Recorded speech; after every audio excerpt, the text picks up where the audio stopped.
Desde luego, la reunión de la ministra de Exteriores de Canadá en México con el equipo de el presidente Peña Nieto y con el equipo del futuro presidente Andrés Manuel López Obrador.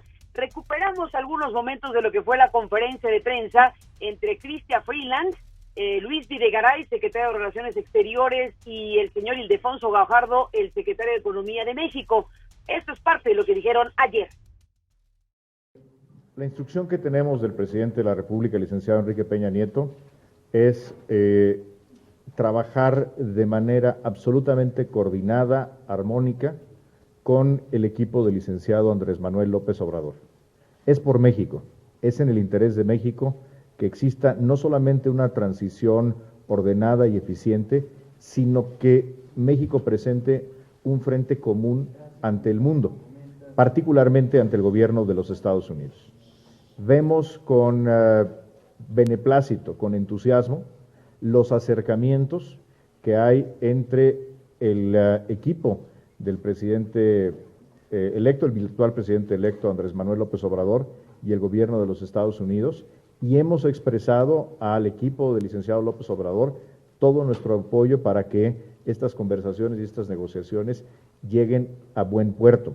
Específicamente en la materia comercial, la decisión que se ha tomado es que negociaremos como un solo frente. Como siempre, hay retos que repasamos el día de hoy en nuestra revisión de la agenda de NAFTA para intentar avanzar esta negociación y aterrizarla en un terreno seguro. En los próximos meses y definitivamente antes del proceso de elección que se experimentará en Estados Unidos, estamos tratando de avanzar constructivamente esta negociación. Creemos que existe la posibilidad de encontrar una pista de aterrizaje segura y sobre todo compartimos con la ministra Freeland las condiciones que se dan en el caso mexicano después de la elección del 1 de julio, donde no solo la administración del presidente Peña está comprometida con este objetivo, sino también el virtual presidente electo ha mandado señales muy claras y ha coincidido en conversaciones con el presidente de la República, que es en el mejor interés de México concluir esta negociación. Exactamente como Ildefonso y Luis dijeron, Canadá cree fervientemente en el Telecán como un acuerdo trilateral y esta es una declaración de la realidad. El Telecán es una relación comercial trilateral y ha estado durante casi un cuarto de siglo apoyando las relaciones comerciales y desde la perspectiva del gobierno canadiense y una gran cantidad de canadienses está funcionando, así que nosotros estamos comprometidos para modernizar el Telecán como un acuerdo trilateral, como Ildefonso dijo, mientras el trato sea una modernización del acuerdo que es trilateral, es normal tener juntas bilaterales en el transcurso de lo que ha sido un enlace y un proceso intenso de negociación. Más tarde, después de esta reunión de la ministra Freeland, se dirigió a reunirse con el equipo de Andrés Manuel López Obrador y con el propio López Obrador el día de ayer. Marcelo Ebrard, el futuro secretario de Relaciones Exteriores, habló de parte precisamente de lo que acordaron, de lo que platicaron Canadá y el futuro gobierno mexicano. Un aumento significativo de la inversión y una participación mayor del Canadá en el desarrollo económico de México. Dijeron que tienen mucho interés. Se va a plantear una reunión de seguimiento a cargo de la Secretaría de Economía y la verdad es que creo que vamos a encontrar ahí un sector nuevo de cooperación entre México y Canadá, quizás más importante o igual que la actividad minera, fíjate lo que te digo, a ese grado, pero no me quiero adelantar. Diría yo que esas serían nuestras perspectivas y tiene que ver con aeroespacial, ferroviario y logística de transporte.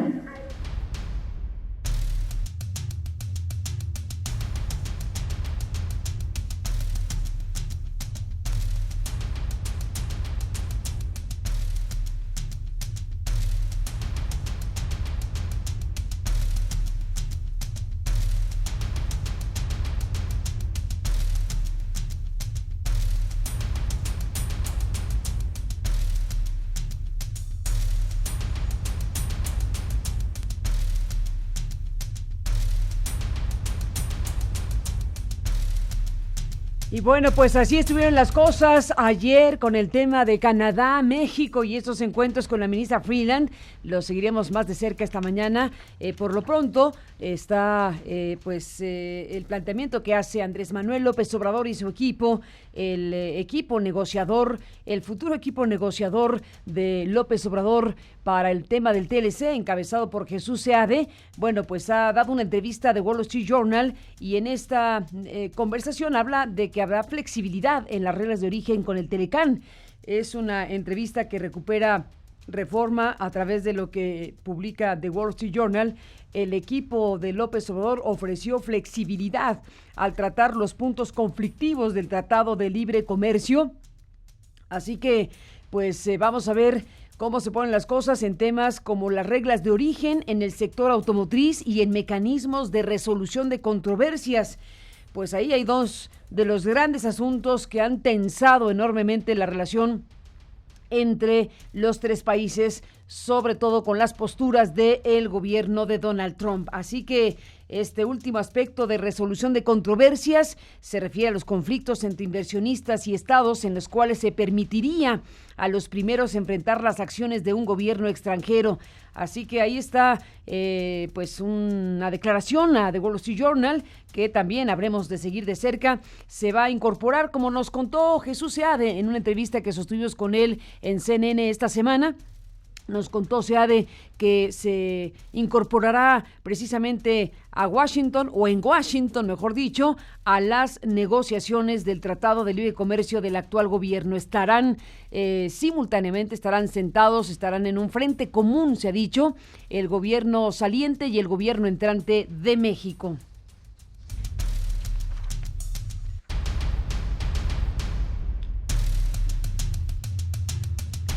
Y bueno, pues en lo que corresponde al asunto trilateral le pusieron énfasis, y no es para menos, Canadá y México, de que este es un acuerdo trilateral, incluido, obviamente si es trilateral, es Estados Unidos, Canadá y México, y bueno, pues no tienen el interés en los acuerdos bilaterales, aunque el propio Seade, Jesús Seade, igualmente en esta conversación de esta semana con él, habló de que no es lo deseable, pero que si se da alguna circunstancia para un acuerdo bilateral, también tenía que explorarse esa posibilidad. Por lo pronto, Andrés Manuel López Obrador planteó a Canadá incrementar sus inversiones en México y participar de al menos 2 de los 7 proyectos prioritarios de su gobierno, el tren turístico de la zona Maya y la modernización del Istmo de Tehuantepec. Cuando recibió, bueno, pues a la ministra Chrystia Freeland, bueno, pues abordaron también estos temas de homologación de políticas en materia de derechos laborales, derechos humanos y medio ambiente.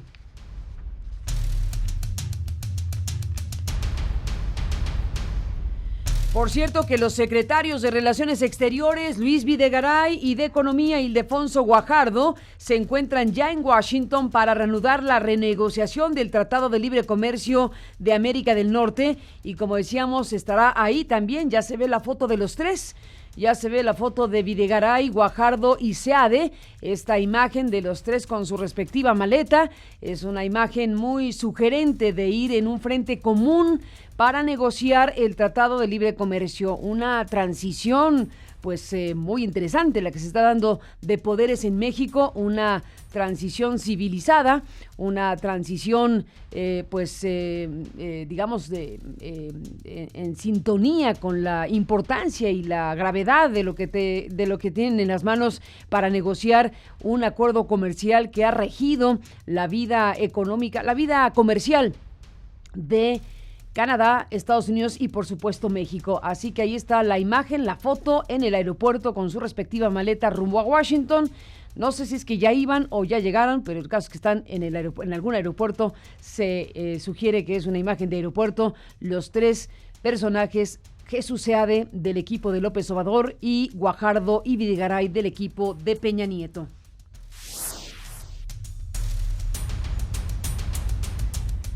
Y bueno, pues vuelvo a decir que en esta entrevista de The Wall Street Journal, SEADE ofreció flexibilidad para tratar los puntos conflictivos del tratado en temas como las reglas de origen del sector automotriz y los mecanismos de resolución de controversias, como le comento. Sin embargo, también consideró inaceptables la demanda de Estados Unidos de una cláusula de extinción del tratado cada 5 años o aranceles estacionales a las frutas o a los productos agropecuarios. Y bueno, pues a las 8:16 hacemos un alto en el camino. Agradecemos a quienes se engancharon con esta primera alerta de Facebook Live o en Facebook Live, y cerramos aquí este primer momento para agradecerles su presencia y por supuesto para invitarlos a que sigan el programa en vivo ya directamente en nuestro portal en aristeguinoticias.com. Aquí seguimos, aquí estamos y aquí los esperamos. www.aristeguinoticias.com. Sigue toda la información a través de aristeguinoticias.com.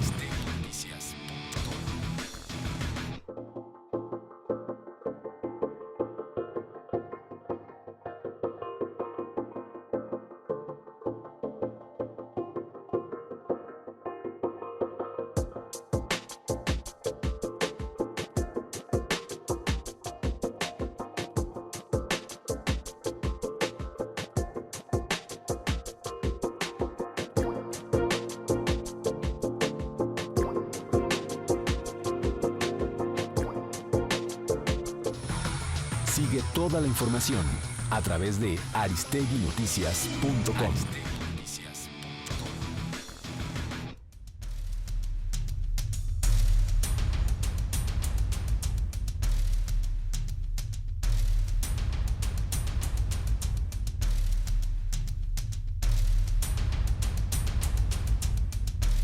Sacudida en Michoacán con este asesinato de 7 personas en un funeral. Bueno, y es que hemos llegado a unos niveles inauditos en esta triste realidad mexicana de esta espiral de violencia que tiene capítulos y sangre y situaciones absolutamente que consternan, que sacuden. Un funeral de un muchacho que había sido ejecutado la noche anterior, pues fue el lugar donde sucedió esta masacre. Dalia Martínez, nuestra colega periodista en Michoacán, está en la línea telefónica y tiene todos los detalles. Dalia, buenos días, gracias por estar aquí. Gracias, Carmen. Buenos días. Pues para informarte que sí, efectivamente, un grupo armado irrumpió la noche de este miércoles en un velorio y ejecutó a 7 personas en el municipio de Uruapan, dejando además 10 personas heridas. Los hechos ocurrieron cerca de las 21 horas cuando una familia velaba a un joven en la funeraria San José, ubicada en la avenida Juárez, casi esquina con Francisco Villas, en el barrio de La Magdalena. Fuentes de la Procuraduría Federal de Justicia en el Estado confirmaron el hecho y señalaron que, abrieron una carpeta de investigación. El velorio era de un joven que en la mañana su cuerpo había sido ejecutado y abandonado en la colonia La Pinera de la misma localidad, y durante el funeral, según los reportes preliminares, irrumpieron un grupo de hombres que, como te digo, estaba armado y comenzaron a disparar a diestra y siniestra en contra de los presentes. Los agresores huyeron a bordo de varias camionetas y no han sido localizados. El gobierno del estado anunció apenas el lunes pasado el arranque de un operativo de seguridad llamado Operación Limpieza, que se enfocaría principalmente desde Uruapan, que es la entrada a Tierra Caliente, a la localización y aprehensión de líderes e integrantes de células delictivas. Este miércoles el gobierno del estado confirmó la detención de un objetivo criminal prioritario identificado como Miguel Ángel alias El Kilo, ligado a cárteles como la Familia Michoacana y el Cártel de Jalisco Nueva Generación, que era lugarteniente del municipio de Zitácuaro. Además, medios locales han hecho un recuento de más de 50 muertes registrados nada menos que en los últimos 11 días, incluyendo el asesinato a balazos de 2 políticos del partido de Morena. El martes pasado, como recordarás, Carmen, hubo un enfrentamiento también entre hombres armados que dejó un saldo de 6 personas muertas en un pequeño poblado del municipio de Zacapu, además del asesinato de, como te decía, un ex candidato a regidor del partido de Morena, de nombre Enrique Equigua Sánchez, del municipio de Taretas. Y el pasado viernes, nada menos, el 20 de julio, el presidente municipal electo del municipio de Buenavista, Tomatlán, Eliseo Delgado Sánchez, fue asesinado mientras comía. Te comento al margen, y esto digo no es oficial, pero te lo comento, que los asistentes al sepelio de los hechos de Uruapan mencionaron que quien hizo la masacre, en las primeras declaraciones que se recogieron en el lugar de los hechos, decían que el culpable directo había sido un muchacho identificado como Eduardo E., que es objetivo criminal de la Procuraduría General del Estado, que le apodan el Piri. Esa es la información que te tengo hasta el momento, Carmen. ¿Qué panorama, Dalia Martínez? ¿Qué sucede en Michoacán con este conjunto de hechos en estos últimos días? Pues sucede que se implementan operativos de seguridad, hay filtros de seguridad por todo el estado, las autoridades declaran que tienen trabajando a más de 3,000 efectivos en todo el estado en puntos prioritarios, focalizados, pero pues los resultados ahí están. Es tremendo. Dalia Martínez, gracias por el reporte, la información y por estar aquí como siempre. Un abrazo y buenos días. Buenos días, Carmen. Gracias y buenos días a Dalia Martínez con este reporte acerca del asesinato de 7 personas en este velorio y, como decíamos, pues estaban ahí velando al muchacho que habían matado, que habían ejecutado la noche anterior. Así que bueno, pues estamos además reportando a otras personas que resultaron heridas de bala, además de las personas que resultaron asesinadas. Seguiremos de cerca pues toda esta información para ustedes.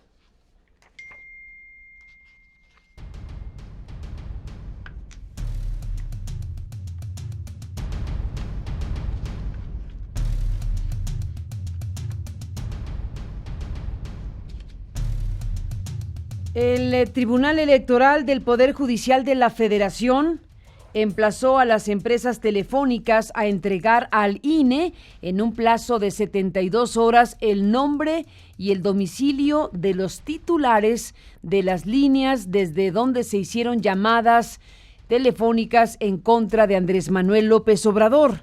Al mismo tiempo y de manera excepcional, suspendieron las multas del INE a AT&T y Telcel por haberse negado a dar información.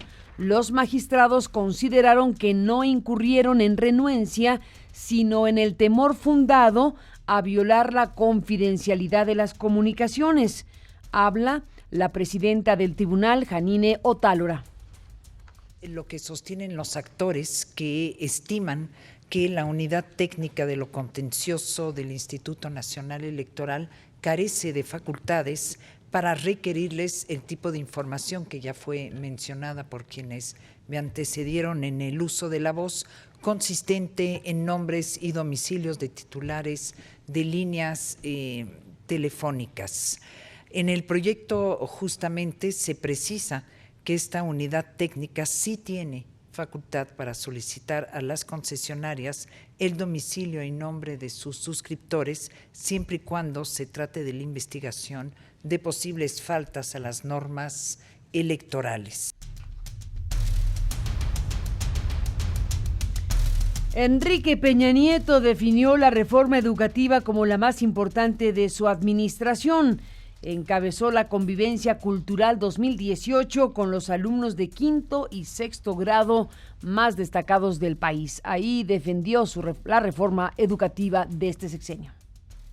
Y uno de los cambios estructurales más importantes fue en el ámbito educativo, el impulsar una educación de calidad, inscribir en la Constitución de nuestro país el que el Estado mexicano estuviera obligado a brindar una educación de calidad. Y para lograr este objetivo era centralmente necesario, primero, asegurar la idoneidad de quienes imparten la educación. Asegurar la idoneidad de quienes imparten la educación. Bueno, pues si se trata de evaluar la idoneidad de quienes tienen algún tipo de responsabilidad, ya podríamos empezar por otros lados también. Así que bueno, vamos a ver qué pasa con la reforma educativa. Ya este sexenio está de salida. López Obrador está planteando revisar el tema de la reforma educativa. Ese va a ser uno de los grandes asuntos, sin duda, en el arranque del sexenio del próximo gobierno de México. Así que bueno, pues ahí está Peña Nieto en esto que es su defensa de la reforma en cuestión. Familiares de los 43 muchachos desaparecidos de Ayotzinapa pidieron a la Suprema Corte de Justicia de la Nación que resista presiones del Ejecutivo para que no se pronuncie sobre la sentencia que ordena la creación de una comisión para la justicia y la verdad en este caso. Solicitan una reunión con el virtual presidente electo Andrés Manuel López Obrador a fin de fijar una ruta de trabajo. Habla pues el representante, habla a nombre de los familiares de los chicos desaparecidos de Ayotzinapa, Felipe de la Cruz.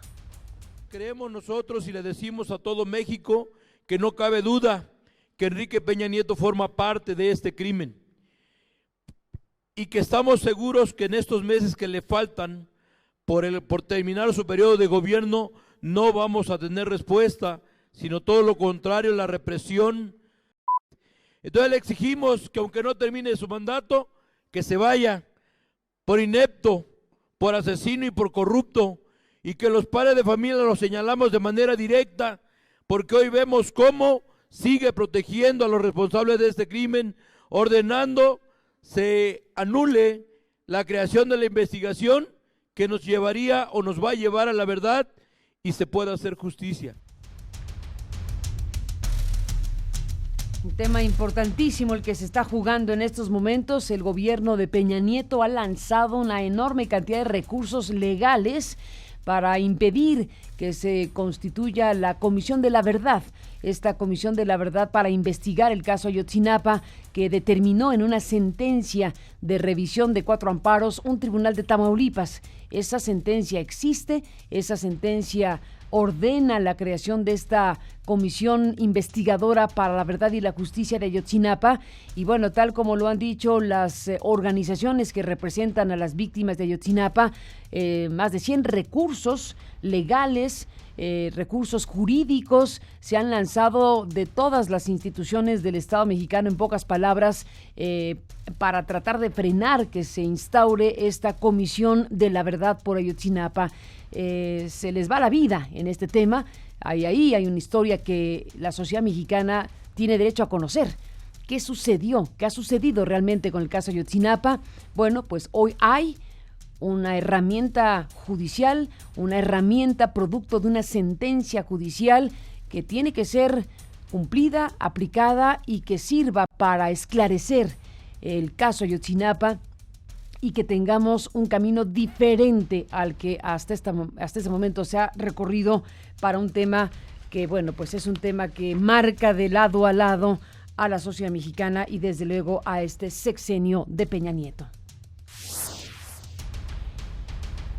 Hay personajes en vida que son muy queridos, muy reconocidos, no muchos en vida en términos de gente que se dedica a la política. José Mújica, el expresidente de Uruguay, es uno de ellos. Y bueno, pues como expresidente de Uruguay y como una figura verdaderamente importante en el continente y desde luego en su país, ahora es senador de su país, fue presidente y ahora es senador, lanzó un mensaje al futuro presidente de México. Y bueno, pues a la manera de Mújica estamos viendo cómo le envía un mensaje a López Obrador sobre el desafío que representa para el gobierno que está por iniciar en México la relación con los Estados Unidos, la relación con Donald Trump y otras cosas que don Pepe lanza de esta manera. Un luchador que fracasó en varios intentos acaba de conquistar la presidencia. Pero uno se pregunta, ¿cuánta voluntad tendrás que tener cuando su poderoso vecino determinante, entre otras cosas, ha desatado una guerra comercial, tal vez hasta con el mundo, cuyas consecuencias hoy ni siquiera podemos entrever los resultados negativos que tendrá para la humanidad? Y seguramente que muchos no lo van a entender y muchos incluso lo van a criticar. Pero salve el destino de ese maravilloso pueblo. Este es un fragmento de lo que dijo el expresidente de Uruguay en este mensaje mandado a México y al futuro presidente de este país, Andrés Manuel López Obrador.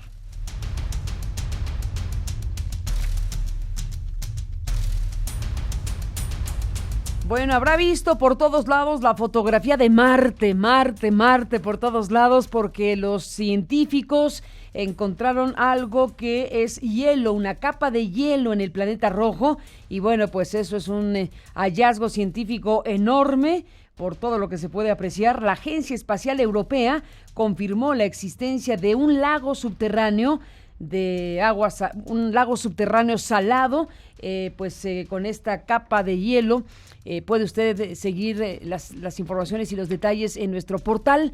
Ahí Samantha Hernández Escobar ha armado la nota y la información de Mars Express, que encuentra el lago de agua líquida bajo el hielo de Marte. El hallazgo se da luego de que entre mayo de 2012 y diciembre de 2015, la sonda europea recorrió una zona de aproximadamente 200 kilómetros en el polo sur de Marte, en donde se alcanzan temperaturas de hasta 120 grados bajo cero.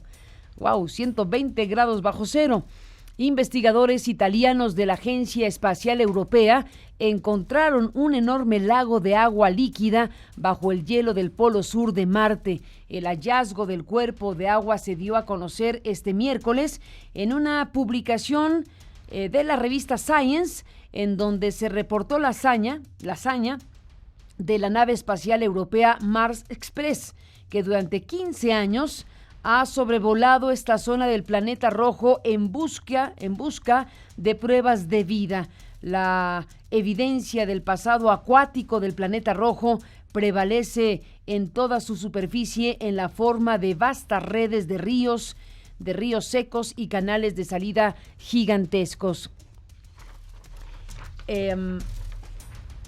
Anteriormente, Mars Express ya había descubierto que en Marte existe hielo de agua en los polos del planeta y que también está enterrado en capas intercaladas con polvo. Entre mayo de 2012 y diciembre de 2015, la sonda europea recorrió una zona de aproximadamente 200 kilómetros en el polo sur de Marte, en donde se alcanzan temperaturas de hasta 120 grados bajo cero.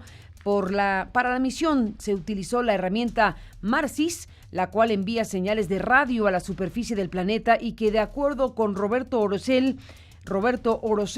investigador principal de esta misión, logró leer una anomalía superficial en Marte que coincide con el agua o sedimentos ricos en agua.